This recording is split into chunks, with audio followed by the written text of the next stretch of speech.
Russia wants to see a new world order, and it looks like China wants to see the same thing. Let me read you this article from NBC News. It is Xi and Putin pledge to shape a new world order as a Chinese ruler leaves Russia. Now you might be wondering, what's this bond between China and Russia? Well, it's distrust and dislike of the United States. Read this from CNBC. China and Russia share a mutual distrust of the West and disdain for what they see as U.S. hegemony in international affairs. So, both China and Russia don't really like the United States. They don't like the United States bullying other countries. They see potential weakness in the United States with our economy slowing, with the high inflation and all the other issues. And so now they're starting to come together. And read what Putin put on the Russian website. He wrote on the Kremlin website, "We are working in solidarity on the formation of a more just and democratic, multipolar world order, which should be based on the central role of the United Nations, its Security Council, international law, and purposes and principles of the UN Charter," aka moving away from the rule by the United States. Now, I want to focus in on the economic impact of this because obviously I am a financial channel. I am not a political channel or a geopolitical expert or anything related to that. So I want to focus in on the financial implications of this. And let me read you this line from CNBC. It says, "For both Russia and China, their main interest is to weaken the US-led international order. That's their primary goal, long-term and short-term."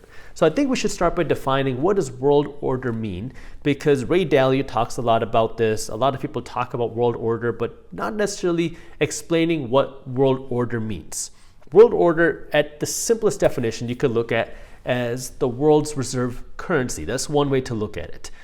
The United States dollar is the world's reserve currency, meaning the rest of the countries around the world look at the dollar as the safe haven. They look at the United States as the world's superpower. We have the strongest military, the strongest economy, and this is the place where we look at the United States as the leader and the decision maker. And because the dollar is the world's reserve currency, we have a lot of benefits here in the United States because a lot of countries operate on the dollar. Countries save their money in dollars, and countries look at us for economic support. And that also gives us the freedom, over the last number of years we've been doing this, to print a whole lot more money. Because if we had a much weaker currency here, then we wouldn't be able to print as much because, well, inflation would be running much more rampant, because when you have a weaker currency and you print it, well, people don't trust that currency as much. But when you have the world's reserve currency and you print it, people all want the dollar. Because our currency, our dollars, are not backed by physical gold. They're backed by a promise. They're backed by a promise that the full faith of the United States government, our military, and our economy are going to support the value of the dollar. So now when you print more of these dollars backed by this promise, no big deal. Everybody wants the dollar. But if now you're printing a currency that doesn't have as much value, now you can start to see why that's concerning, because you're printing pieces of paper that people don't really trust. That's what pushes people to look for alternative currencies, alternative monies, alternative metals. That's one of the reasons why you saw when the banking failure happened, kind of surprisingly, you saw Bitcoin rally, because people were like, we want to move away from our fiat currency, we want to move to Bitcoin. Just like that, people were moving to things like physical gold. Now, I'm not advocating for you to go and dump your dollars, but I'm explaining what's happening. That way you can have a more educated opinion, because I just want to explain the financial side of all of this. Now, if we look a little bit deeper into what's been happening, not here in the United States, but around the world, we have been seeing the BRICS nations, which are Brazil, Russia, India, China, and South Africa, come together and start discussing the opportunity for a potential new reserve currency away from the dollar. Again, why? Because they don't necessarily want to keep relying on the dollar. They don't want to keep being bullied by the United States. They don't want to have to keep relying on the United States, and potential worries of inflation as well. So they've been discussing a new currency. But what's even more interesting is that this new currency, there's rumors that it will be backed by physical gold. And that's one of the reasons why over the last number of months, we have been seeing central banks from around the world hoard gold at some of the fastest rates we have seen in about 5 decades. The last time that we have seen central banks work to acquire this much gold was when the dollar was taken off of the gold standard in 1971. In the early 1970s, that was the last time that we have seen central banks work to acquire this much gold this quickly. Now, look, I'm going to be completely frank with you, completely transparent with you, because there's a lot of people saying that this is just conspiracy theories, and take it all for what it's worth. I'm not here telling you that this is whatever. I'm just want you to be aware. That way you can make smart financial decisions. That way you can be a more educated investor, because my goal here isn't to get you to like me. My goal is to get you to be more financially educated so you can make better decisions with your money. Now, what does this mean for you, and what is going to be coming? Now, we've done deep dives of this on market briefs. If you haven't joined market briefs yet, I highly recommend you do so, because we're keeping you up to date with everything that's going on in the financial sector, the banking sector, this global economy, the housing market, the stock market, even crypto. So if you haven't joined market briefs yet, it's a free newsletter where you can read it in less than 5 minutes every morning, and you're going to be more educated about what's happening in the financial world. So if you want to join market briefs, I got the link to how you can join down in the description below. Now, for me, what does this really mean? Well, I think one source you can learn from is potentially BlackRock. Why BlackRock? Because in BlackRock's 2023 economic outlook on page 11, they talk about this concept of a new world order and how it is changing the way that they invest their money. Now, what is this new world order according to BlackRock? Well, kind of like what we've been discussing, a shift in global powers. And a good resource for this is Ray Dalio. He has a book called The Changing World Order, and what he talks about is, if you look at history, and not over the last 50 years or the last 100 years, but if you look at the last number of centuries, so hundreds of years, what you see is that you see shifts in world powers and global currencies. Like right now, the world order is led by the United States. Prior to the United States, it was Great Britain. And what causes the rise and fall of world orders and great powers? Well, first, it is debasing of the currency, aka printing money. When you start to print more money, well, in the short term, you cause a great boom, because now people have more money. The government can spend more money. The government can do a whole lot more initiatives, and everybody feels like they're rich because there's more and more money flowing in our economic system, and people have access to more money, and people buy more things, which causes businesses to grow. That is the short-term boom. And then you get into this period of like complacency, because now people get used to this idea of having access to everything. There's abundant money around, and people don't have that same work ethic as before. People don't have the same ability to learn skills and do skills like there was before, and that causes kind of a slowdown in the economy. And so that also incentivizes more money printing. More money printing also causes more inflation. More inflation has a byproduct, which is, well, you see a bigger divide between the rich and the poor. Why? Because inflation disproportionately benefits the financially educated, the wealthy, and it disproportionately hurts the financially uneducated, the poor, and the middle class. So inflation makes the middle class go away, and you start to become more and more of a two-class nation. This is what we've been seeing happen here in the United States, where you're seeing a bigger divide between the rich and the poor, and you're seeing a much smaller middle class. And that's very bad news as a society, because you don't want a two-class nation. You don't want an extreme discrepancy between the rich and the poor. You want to have, more collective nature as a society.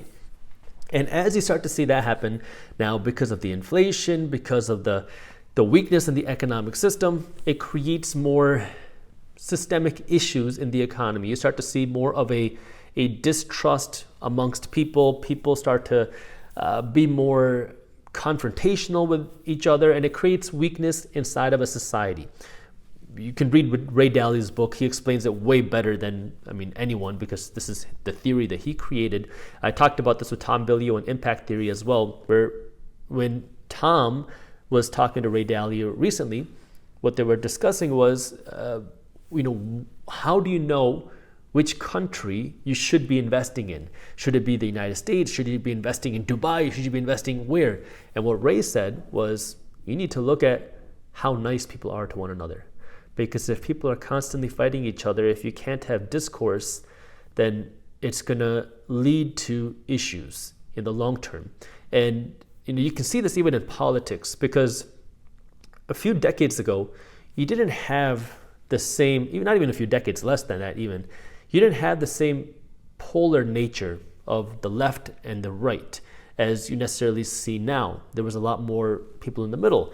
And so it's more of like what's happening with people. And the reason why this matters, I'm going to put this all together now. The reason why this matters is because when you have this inflation that causes weakness in the economy, when you have the conflict amongst the citizens that also causes weakness in the economy, that then creates opportunity for a third party, a different nation, somebody outside of your country to then take advantage of the weakness economically and the weakness socially to then either attack or make economic moves.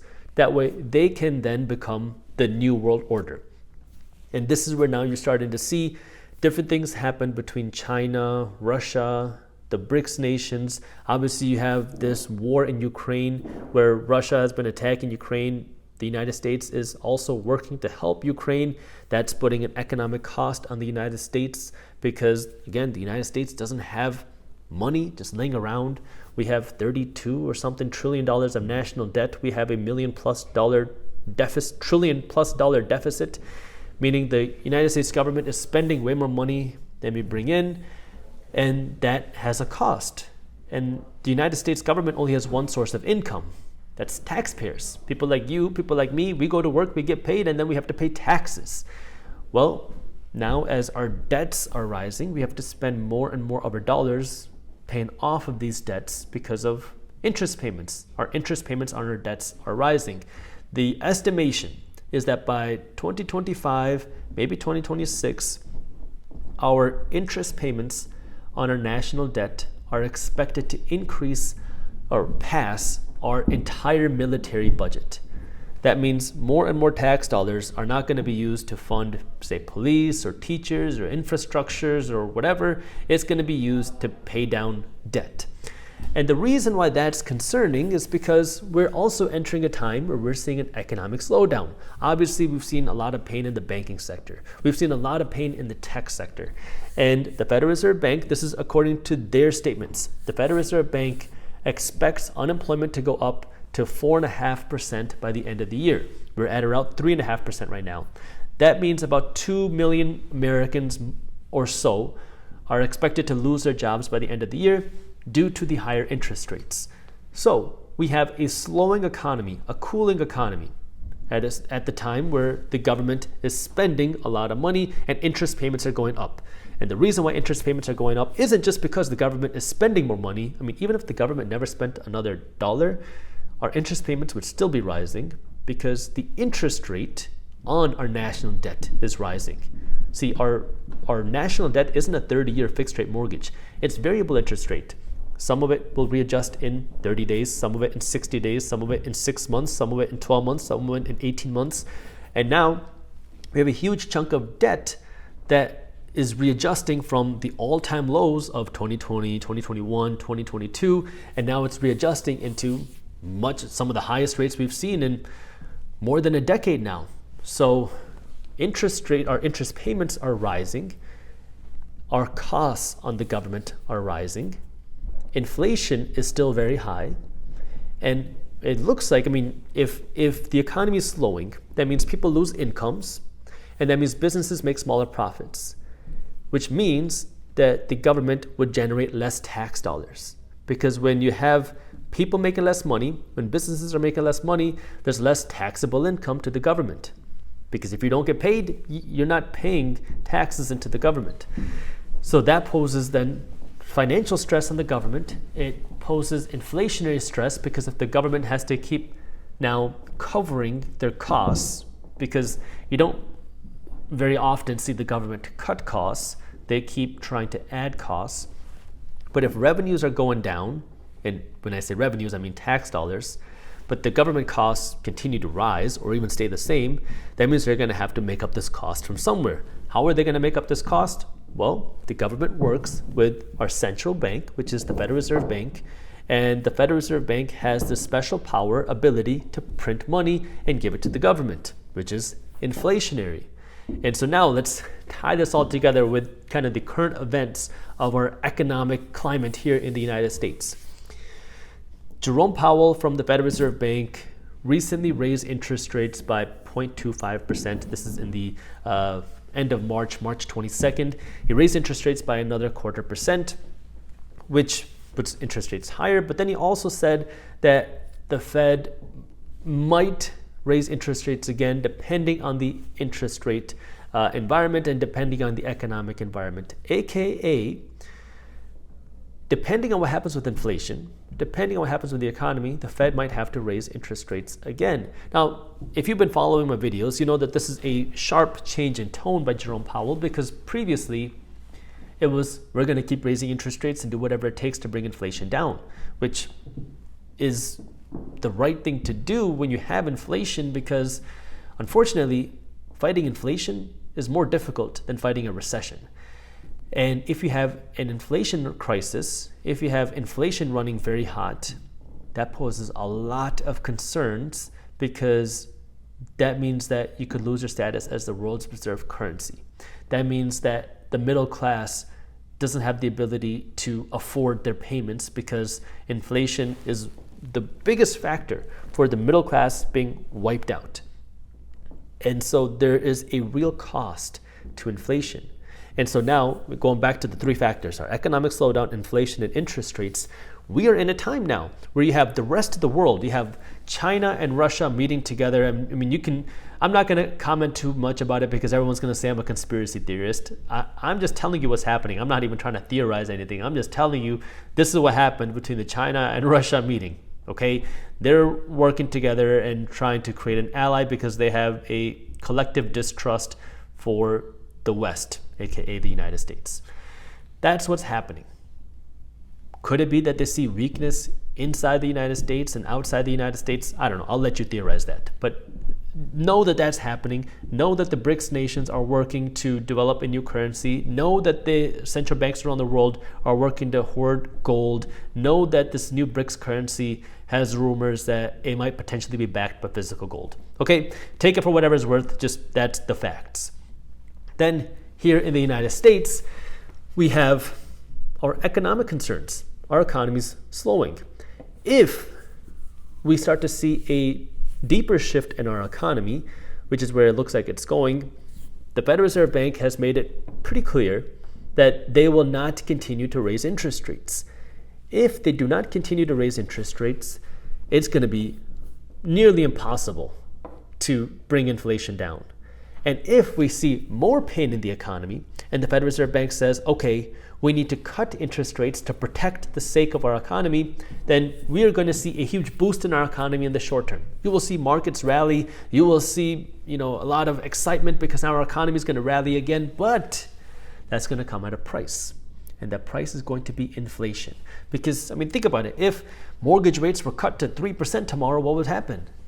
You're going to see everybody want to go out and buy a home and take advantage of the low mortgage rates again, which is going to push home prices higher, which is going to push refinancing higher, which means people will have more money, which means people will be spending more money, which is going to push the price of things even higher.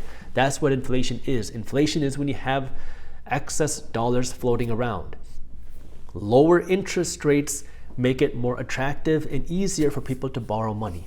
And this is a big dilemma right now that the Federal Reserve Bank, along with the government, along with our economy, is facing, because right now, the high inflation that we still have today is slowing down the economy. In addition to that, the fight on the high inflation, the higher interest rates, is slowing down the economy. It caused Silicon Valley Bank to fail. It caused Signature Bank to fail. It caused a lot of issues with Credit Suisse. The higher interest rates are posing some issues now that people are seeing. And in addition to that, we have a slowing economy because of the 1-2 punch. And now, because of the slowing economy, the United States government is going to see less tax dollars coming in. And then, because the United States is seeing less tax dollars coming in, while interest payments are rising, the United States is going to need more money. Not just because they're spending more money, but because their interest payments are rising. So because the United States needs more money, they're going to have to borrow more money. From where? Well, they can borrow money from China and Japan, which are our biggest lenders, but there's only so much that they can borrow from them. which means they might have to go back to the Federal Reserve Bank and ask the Fed to print more money. The Fed would then print more money, give it to the United States, so that way the United States can pay off their debts and fund all of their expenses, which also leads to higher inflation. So this is where now we're walking this tight rope. And on one hand, the Fed is saying, we want to take it easy so we don't create a hard landing. We want a soft landing where we can bring down inflation without causing pain in the economy. The problem with that is it is not so practical when inflation is still extremely high. The high inflation is causing a lot of pain to the average person in America. And then on top of that, the higher interest rates are already now starting to pose an effect on the economy. And this is where, I can't emphasize this enough. Understand that all these factors that we see happening are building blocks. This is not something that happens overnight. These are building blocks. And this is where, one, as an investor, patience is so important. The education is so important, and preparedness is so important. Like, the simplest way for me to explain this is 2023 is not the year for you to go out and finance a new truck, period. 2023 is the year for you to double down on your financial prepared wallet. That way, if we see more economic pain happen, if we see more pain in asset classes, that then creates opportunity for financially savvy investors and prepared investors to take advantage of it. If your money is going out to your new mortgage and to your truck payments and to everything else that you bought, you have no money to fall back on if you lose your job, and you have no money to take advantage of distressed assets, period. So what am I saying? If we see more pain in the economy, I want you to understand that will create opportunities, period. And I want you to be able to capitalize on the opportunities, because this is like the first time ever where we've had education like YouTube readily available to people. In the 2008 crash and the 2000 .com crash, that did not exist. And so for the first time, regular people really have the opportunity to capitalize on an economic slowdown, on economic pain. Now, could I be wrong? Of course. These are my opinions. Okay, investing has risks. You're never guaranteed to make money when you invest. In fact, you will probably lose money at some point, which is why you need to always do your own due diligence and never blindly trust a random guy on YouTube. But understand now that you have access to things like YouTube, and you have access to this different pieces of information. But the thing that's going to ultimately determine where our economy goes, especially in the short term, in the next number of years, is going to be the Federal Reserve Bank. Because if the Federal Reserve Bank continues to raise interest rates, higher interest rates are going to pull down the economy, period. We've already seen it happen with a couple banks. Higher interest rates are going to put more pressure on more banks. It's going to put more pressure on businesses. It's going to put more pressure on the government. It's going to put more pressure on corporations, period. If the Federal Reserve Bank doesn't stay aggressive to raise interest rates, and they stop raising interest rates, or they start cutting interest rates, what you'll see happen is more growth on the economy side. You'll see asset prices rise, but then you will see inflation not come down as fast as the Fed would have liked, and that could create more inflationary problems in the long term. I'm not saying it's going to happen like in a month after the Fed makes that decision. This is something that will take time to build, because after the most recent bank collapses, what Jerome Powell, who's the chairman of the Federal Reserve Bank, said is that these bank failures will help to bring inflation down, because it's going to create more of a credit crunch. And what that means is our economic system has two types of monies. We have money, and then we have credit, debt. Now, to understand this, let's go back to what I said just a few minutes ago.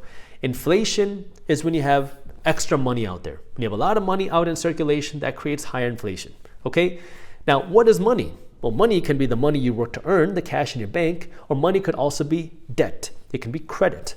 So, if I make $100 for my job, I have the ability to spend $100. I can go to Chipotle, order some extra guac and extra side torte, because they started charging for side tortes now. But you can go to Chipotle and you can buy $100 worth of stuff. But if I also have $100 worth of credit, because my credit card gives me a $100 line of credit, now I can buy $200 worth of stuff. Now I can buy double the amount of Chipotle. I can buy double the extra guac. I can buy double the amount of extra side tortes. Now I can spend more money and I can stimulate the economy even more. So money, our economic system, the money that's in our system isn't just the amount of dollars out there, it's also the amount of credit out there. It includes the amount of loans. So now when Jerome Powell was talking about the recent failures of things like Silicon Valley Bank and Signature Bank, he's saying that that's going to create more of a credit crunch, aka less lending, aka less credit flowing in an economic system. So now, two types of money. You have money and then you have credit. He's saying that these bank failures are going to make the credit levels go down, which leaves this money. And so that's what he's saying, is that now his job is going to become easier, aka less interest rate hikes necessary, because, well, this money is still there, but this credit is not there. So we don't have to keep working to fight inflation because there's less credit, less dollars floating around in our economic system.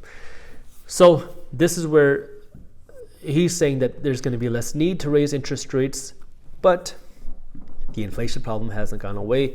And this is where I want you to understand that bringing our inflation level down to 2% is not going to happen overnight, and it's not going to be a very simple task. In addition to that, there's going to be a cost of the higher interest rates, which we still haven't fully felt yet. Yes, obviously we've seen some banks get hurt, but you're going to see more and more corporations over the next 12 months, 18 months, that are going to see their debt levels, their debt costs readjust. And as their debt costs readjust with the higher interest rates, the cost on corporations, the expenses for corporations will rise. And if that's happening at a time where revenues are falling because the economy is slowing, people don't have the same ability to spend, that's where you'll see more pain in corporations because they have more expenses and smaller revenues, which is not a good sign, which could result in more layoffs, which could slow down the economy. So this is what you want to pay attention to. All these different factors. We'll be keeping you posted on market briefs every day, but this is where now the Federal Reserve Bank and what they do is going to be so important. Keep your eye on the Fed. Keep your eye on the economy and the growth. Keep your eye on inflation. And of course, keep your eye on interest rates. This will give you a good indication of what's coming, and be patient, because I know there's a lot of emotion, especially with the internet, especially with the way that most traditional media likes to explain things. There's a lot of emotion in the financial world, but the best financial decisions aren't made on emotion. They're made with financial mindsets. So stay calm. If you're watching this, you're already building your financial education. Work to prepare your finances, and just understand that this is where the right financial education and preparedness will differentiate who will capitalize on whatever is coming in the next few years, or who will end up paying the price of what's coming. And this is where I want you to not just be a pawn in the system. I want you to understand what's happening. That way you can win in the system, and you can't win in the system unless you have the right financial education and unless you're prepared. Over the last number of decades, we have been watching the middle class shrink significantly because the amount of money that you need to make now to feel comfortable keeps rising faster than how much money you're making. Like today, we're seeing more and more of the upper middle class professionals and high income earners struggle to save or invest a piece